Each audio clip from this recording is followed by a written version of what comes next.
सेवा जोहार साथियों, मैं हूं रामराज सिंह वरकड़े और आप देख रहे हो गोंडवाना हीरो यूट्यूब चैनल।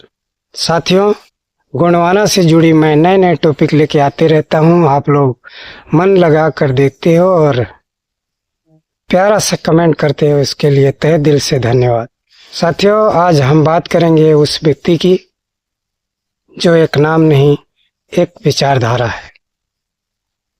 गरीबों का मसीहा, आदिवासियों का जननायक, गोंडवाना का महानायक दादा हीरा सिंह मरकाम। दादा हीरा सिंह मरकाम वो नाम है जो गोंडवाना की मिट्टी में एक अलग चेतना जगाई।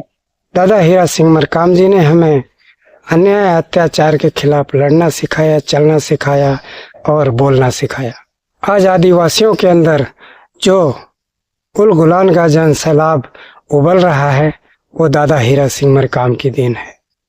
दादा हीरा सिंह मरकाम एक ऐसे राजनेता थे जो मिट्टी से जुड़े हुए थे। दादाजी जब कभी भी अपना विचार रखने जाते थे तो गांव में रुकते थे और खेतों में उतरते थे। दादाजी सिर्फ राजनीतिक ही बातें नहीं करते थे, वो समाज नीति भी बात करते थे, राजनीति भी बात करते थे और शिक्षा से जुड़ी हुई और किसानी से जुड़ी हुई बातें भी किया करते थे। खेती किसानी के बारे में किसानों को भी बताया करते थे कि कितना बीज बोना है, कितना खातू देना है, कब कब पानी देना है, इस बारे में भी दादाजी बात करते थे। लेकिन आजकल के नेता 5 स्टार होटल में रुकते हैं, एसी रूम में मीटिंग करते हैं और सिर्फ राजनीति की बातें करेंगे। भाजपा ऐसे है, कांग्रेस ऐसे है, वो ऐसे है, फलाना ऐसे है, ढिकाना ऐसे है। दादाजी ने कभी किसी पे लांछन नहीं लगाया। दादाजी एक नेक विचार के राजनेता थे। राजनीतिक करियर आने से पहले दादाजी एक शिक्षक थे। शिक्षक के बाद दादाजी ने विधायक बने। विधायक बनने के पश्चात दादाजी ने देखा कि पार्टी में बहुत ज़्यादा करप्ट है, भ्रष्टाचार है और जो हमारे आदिवासियों के लिए मूलभूत जो सरकार से जो सुविधाएं आती हैं वो उन्हें नहीं मिल पाता है। दादाजी ने विधानसभा में इसकी आवाज़ उठाई और उनकी आवाज़ दबा दिया गया। तब दादाजी ने अपनी इतिहास के बारे में खोज करना शुरू किया और दादाजी ने 1991-92 में गोंडवाना गणतंत्र पार्टी का गठन किया, जो पार्टी आज दिन तक एक काफी संघर्ष कर रही है। दादा हीरा सिंह मरकाम जी समग्र विकास क्रांति आंदोलन चलाए। मुझे अच्छे से याद है जब दादाजी हमारे सिंगरौली जिले में आए तो एक सिंपल सा कुर्ता, एक धोती और एक पीले कलर का गमछा पहने हुए थे।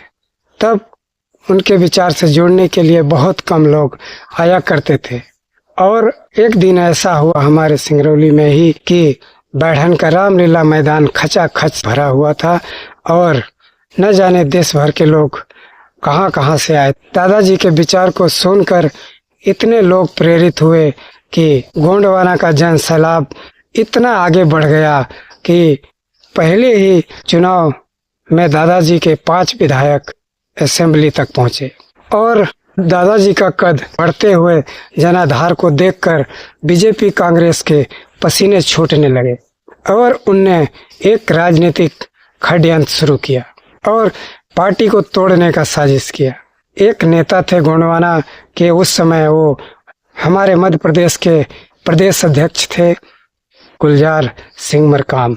दादा गुलजार सिंह मरकाम और दादा हीरा सिंह मरकाम के बीच में बीजेपी कांग्रेस ने एक ऐसा षड्यंत्र बोया कि पार्टी को तोड़ना पड़ा और मनमोहन साहेबट्टी वगैरह और अन्य विधायकों को लेकर ये गुलजार सिंह मरकाम जी ने एक अलग पार्टी का गठन किया जो भारतीय गोंडवाना पार्टी के नाम से हुआ। यही से हमारी विचारधारा यहीं से कमजोर पड़ने लगी और इसके बाद से आज दिन तक गोंडवाना गणतंत्र पार्टी इसी का नतीजा को भुगत रहा है और आज भी लोग नए नए पार्टियों का गठन करके गोंडवाना को तोड़ने का साजिश कर रहे हैं। फिर भी दादाजी हमारे बीच नहीं हैं, फिर भी वो हमारे दिलों में जिंदा हैं। और एक दिन ऐसा आएगा कि हम लोग फिर से गोंडवाना गणतंत्र पार्टी को एक नए सिरे से और नए आयाम, नए विचार के रूप में खड़ा करेंगे। दादाजी के इस आंदोलन से जुड़कर आज लाखों करोड़ों, देश भर में लाखों करोड़ों भूमिका, पंडा, संगीतकार, गीतकार, साहित्यकार पैदा हुए। दादाजी ने जल जंगल जमीन का आंदोलन चलाया था, जिससे करोड़ों लोगों को वनाधिकार पट्टे वितरण करने के लिए नामजद किया गया।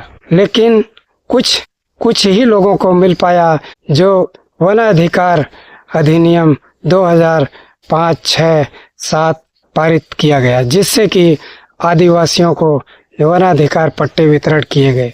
वनाधिकार पट्टे वितरण होने के पश्चात आज सरकार बदल गई। आज बीजेपी सरकार उन्हीं लोगों को वनाधिकार पट्टे जिनको वितरण किया गया है, उन्हीं को जंगल जमीन से बेदखल कर रहा है, उनके घर उजाड़ रहा है, उसके विपरीत काम कर रहा है।